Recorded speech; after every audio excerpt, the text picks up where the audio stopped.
दोस्तों हर रोज एक चीज महसूस हो रही है कि भारत एक टफ पैगाम दे रहा है अमेरिका को। And to me, this is very important. What Dr. Jaishankar has done in his statement is he's made it very clear what is right and what is wrong. And that is why I salute Dr. Jaishankar for his moral clarity on policy issue. कि India में सबसे ज़्यादा NGOs की funding कहाँ से आती है? Middle east से नहीं आती है, यूरोप से नहीं आती है, it comes from America. And you know कि पिछले कुछ सालों में, इनफैक्ट जब से ये 2014 में ये गवर्नमेंट आई है, तब से एक के बाद एक कितने ही सारों को, thousands of them have been banned. तो ये भी जानते हैं कि मोदी क्या है। मोदी है तो लात भी लोहा लगेगी जहां पे इट हर्ट्स द मैक्सिमम। सो इसलिए ये सारी बातें हो रही हैं। जो इंडिया है इसके ऊपर कोई वो ये नहीं देखता कि हम किसी बड़ी ताकत को ये कह रहे हैं या ये तो हमारे साथ एक अब इस वक्त क्लोज पार्टनरशिप में है। वो अपना जो है वो एक्सटर्नल अफेयर्स मिनिस्ट्री ने 40 मिनट तक उनको बिठाए रखा है, उनसे बात की है। वो ये देखते हैं कि उनके लिए क्या अच्छा है, वो अपने मुल्क के बारे में सोचते हैं और यही वो इस वक्त कर रहे हैं, वो अपने मुल्क के बारे में सोच रहे हैं।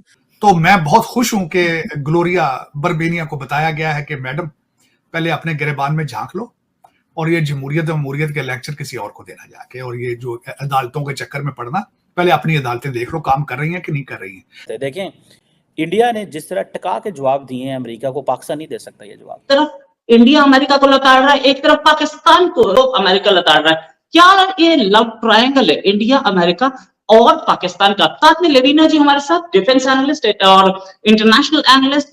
सबसे पहला मेरा क्वेश्चन जाएगा लेविना जी को। लेविना जी, क्या पोजीशन, क्या इंडिया, ये हम उस लेवल पे आ गए कि अमेरिका को खरी खरी सुना रहे हैं? You know, I'll start this with a report जो पार्लियामेंट में पेश की थी कि इंडिया में सबसे ज़्यादा एनजीओज की फंडिंग कहाँ से आती है? मिडल ईस्ट से नहीं आती है, यूरोप से नहीं आती है, it comes from America. And you know कि पिछले कुछ सालों में, इनफैक्ट जब से ये 2014 में ये गवर्नमेंट आई है, तब से एक के बाद एक कितने ही सारों को, thousands of them have been banned, right? What surprised me was कि यूएस का जो फंडिंग है, I don't remember the exact digits right now, but बहुत ज्यादा था। आपको याद होगा ओबामा के मुंह से खुद निकला है कि हिलेरी क्लिंटन ने मोदी के खिलाफ एक केस प्रिपेयर, ह्यूमन राइट्स का केस प्रिपेयर करने के लिए she had sent some people who were not really scientist, लेकिन उनको गुजरात भेजा था to dig some graves and all that. Basically human rights का इश्यू बना के मोदी के पीछे ये करने वाले थे, इश्यू बनाने वाले थे। उसके बाद जितने भी फ्री ट्रेड एग्रीमेंट्स हैं इंडिया ने अब साइन किए, मिडल ईस्ट के साथ साइन किया, कंट्रीज के साथ साइन किया, आपने कहीं नहीं सुना होगा ह्यूमन राइट्स को उसके बीच में डालते हुए। ट्रेड एग्रीमेंट में ह्यूमन राइट्स की जरूरत नहीं पड़ती है, but somehow US and UK have always been pushing human rights issue. My point is कि एनजीओज ऐसे ह्यूमन राइट्स के एक्टिविस्ट के through they run their influence operations. Kejriwal जैसे लोग could be pretty much their stooges, जैसे Rana Ayyub, she's a very interesting character, वो Middle east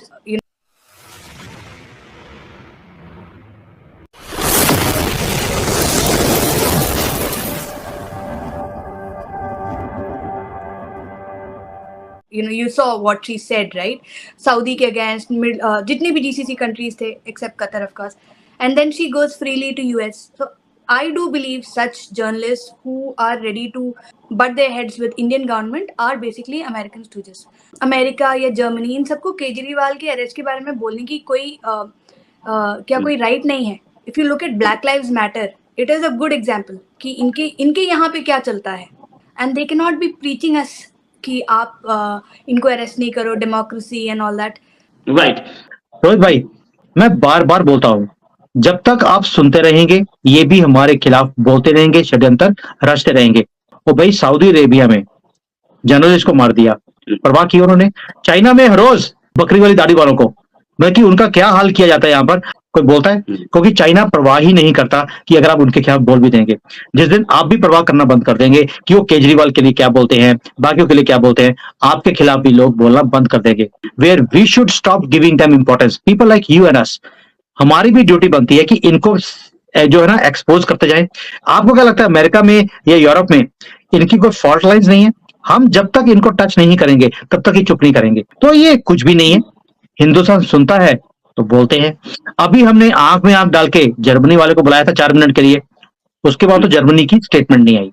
America ने भी दबे छुपे बोला है कि भाई हम देख रहे हैं केजरीवाल के साथ क्या हुआ, उन्हें भी मालूम है। तो ये भी जानते हैं कि मोदी क्या है। मोदी है तो लात भी लोहा लगेगी जहां पे इट हर्ट्स द मैक्सिमम। सो इसलिए ये सारी बातें हो रही हैं और यही चीज है जिसके कारण CIA या अमेरिका मोदी जी को प्यार नहीं करता, केजरीवाल को सपोर्ट करता है। जो ये काम कर रहे हैं इनको अपना काम करने दीजिए। हम आप है, मैं है, we are enough to expose them to the maximum. चिंता मत कीजिए, हम लोग बैठे इस काम के लिए। दोस्तों, हर रोज एक चीज महसूस हो रही है कि भारत एक टफ पैगाम दे रहा है अमेरिका को। आज भी जो भारत के मिनिस्टर फॉर एक्सटर्नल अफेयर्स के जो स्पोक्स पर्सन है वो एक टफ लैंग्वेज अगेन यूज कर रहे थे। देखें, India is not Pakistan. India ने जिस तरह टका के जवाब दिए हैं अमेरिका को, पाकिस्तान नहीं दे सकता ये जवाब। आपको पता है इस चीज़ का कि तो डोनाल्ड लू एक अमेरिका के असिस्टेंट सेक्रेटरी ऑफ स्टेट हैं, उन्होंने अब कांग्रेस के अंदर कुछ स्टेटमेंट्स दी। वो जो स्टेटमेंट्स थी वो ज़ाहिर बात है पाकिस्तान के बारे में थी। अमेरिकी कांग्रेस के अंदर इतना कुछ होता रहा पाकिस्तान के बारे में, पाकिस्तान से किसी ने कोई जवाब ही नहीं दिया। पार्लियामेंट में भी कोई चीज़ डिस्कस नहीं हुई, लेकिन इंडिया ये चीज़ नहीं जाने देता। इंडिया हर मुल्क को जवाब देता है और समेत अमेरिका को। जाहिर बात है डेमोक्रेटिक पार्टीज़ हैं, आम आदमी पार्टी हो या कांग्रेस हो, उनके जब अकाउंट्स बंद होंगे, उनके जब इस तरह की चीज़ें होंगी, एक तबका कह रहा है जी बिल्कुल ठीक ही है, और एक तबका कह रहे हैं नहीं भाई ये तो प्राइम मिनिस्टर नरेंद्र मोदी हर कीमत पे इलेक्शन जीतना चाहते हैं, भाई हुक और क्रुक, सो उनको ये सारा कुछ करना है।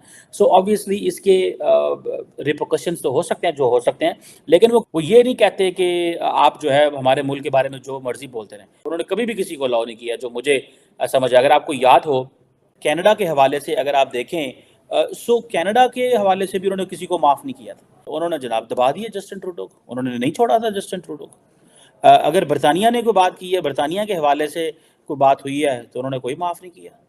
सो इंडियंस जो हैं वो इस चीज़ को दे डू अंडरस्टैंड कि हमने किस मुल्क के खिलाफ क्या बात करनी है और कैसे बात करनी है। देखो क्या कह रहा है, बुनियादी तौर पे सागदार ने जो बात की है वो बिल्कुल दुरुस्त है। ये वाली ये हमारे यहाँ रिवाज नहीं है। अब मुझे नहीं लोग कहते, शुरू में होता था कि आप कभी किसी बंदे को क्रिटिसाइज कर रहे होते हैं बुरी तरह, कभी उसकी तारीफ। मैंने कहा यार बात अच्छी करेगा मैं बात अच्छा तबसरा करूँगा, ख़त्म, मेरा क्या लेना देना। अच्छा, अब इसमें देखो पाकिस्तान के ताजिर बिल्कुल ठीक है, ताजिर है ही ताजिर, वो तिजारत चाहता है, हेल्दी बात है, अच्छी बात है। और यकीन करो ये जो भी था जयशंकर वगैरह वज़ीर ख़ारजा, उसने अपने ख़ारजा खूरजा के हिसाब से बात की होगी, को पाकिस्तान को उसने एम्बैरस करने की कोशिश की होगी। अदरवाइज भारत का, हिंदुस्तान का ताजिर भी यही चाहता है। वो ताजरी क्या है जिसकी पहली प्रेफरेंस तिजारत ना हो, और तिजारत तो अपनी जगह पे दुनिया में मिसालें हैं। आप लोगों का कोई अगर डिस्प्यूट है वो अपनी जगह पे चलता रहे, मामला आपके दीगर चाइना और हिंदुस्तान के दरमियान क्या क्या कुछ नहीं होता, ये काम भी हो रहा है।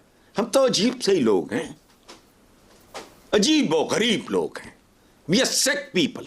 नाल जो अपने एक दूसरे के खिलाफ जो आपने जारी रखना है वो अपना मिशन जारी रखो, ताजरों को तिजारत करने दो।